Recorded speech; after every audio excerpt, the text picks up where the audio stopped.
Ken said that the problem is that rendering both words Nephilim and Rephaim as giants only causes confusion.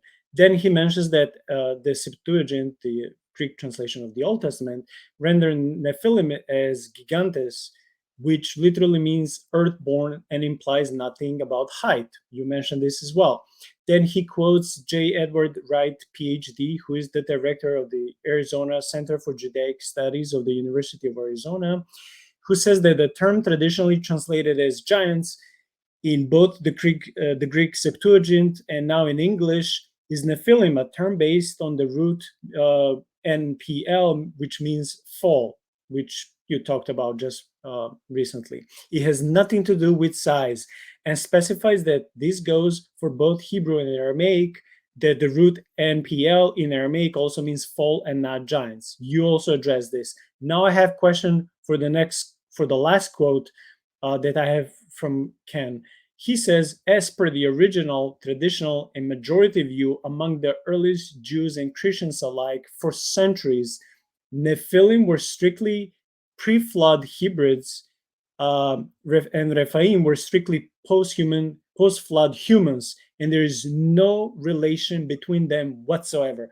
I have to be honest, when I read this last night, it made me think so hard. I was like, okay, let me ask Tim the expert.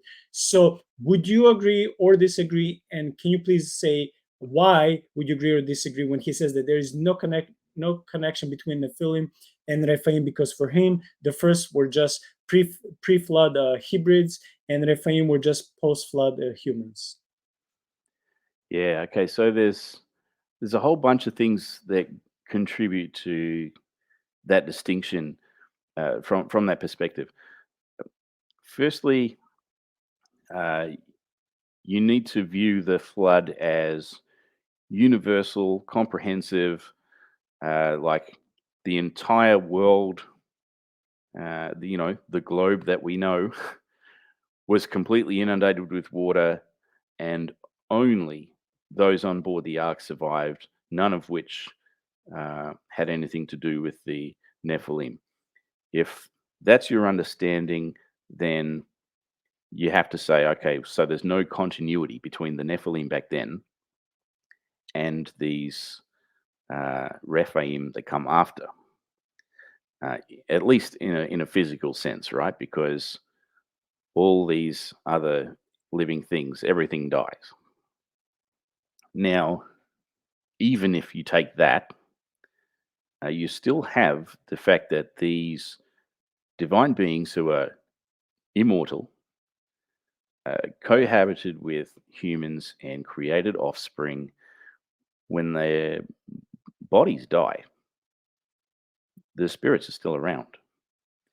And this was well known to the Jewish audience and widely commented on and believed throughout Judaism and in particular early Christianity before it became, before it fell out of favor, I suppose. So the only thing you've got to establish is the connection between those spirits and the people who come after. Now, I've already mentioned the cultic rituals that were used by the Amorites, later picked up by the Babylonians and scattered throughout the Promised Land and the outskirts of Israel proper as well, which were responsible for the proliferation of these giant clans after the flood. They've found some means of connecting themselves with the spirits of these giants, with the effect that through, I believe, necromantic ritual. I mean, we don't have anything super solid on this, but they're doing something that affects some change in themselves, right? And I do get some pushback from people who say, "Oh, so you're saying it's magic?" And I'm like, "Well, magic actually is a real thing, whether we want to believe it today or not, right?" And I mean, it existed back then, and we have records of it in the Bible.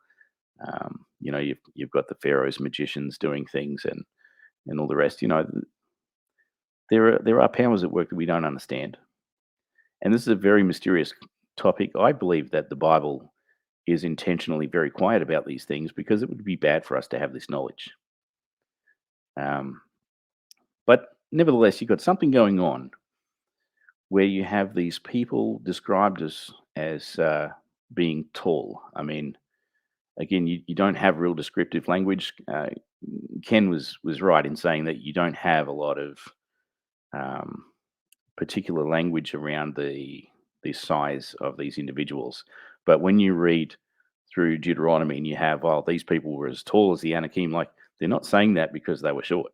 They're saying because they were bigger than normal, right? That's the whole purpose of communication. That's how language works. And when you talk to people and you say, oh, this guy was as tall as such and such, you mean that they were bigger, not smaller, right? That's just how language works. So all we're informed about is that they were big, and the linguistic connections in the names and identities of these different tribes and everything give us some picture of how they were associated with the um Amorite cult, where the dead were venerated,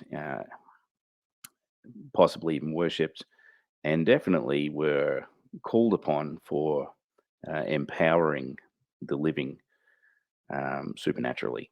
And we have evidence of that from Ugarit. There are some tablets known as the Rephaim texts, which describe an incantation where the dead Rephaim are summoned to empower the living king.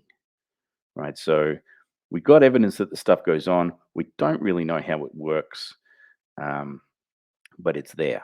Okay. So we do have a connection between the Nephilim and the Rephaim, but it's not a biological one. And I think that's where a lot of people fall down, because if that's your only frame of reference, if that's the only way that you can understand how this works, then it's not going to make any sense.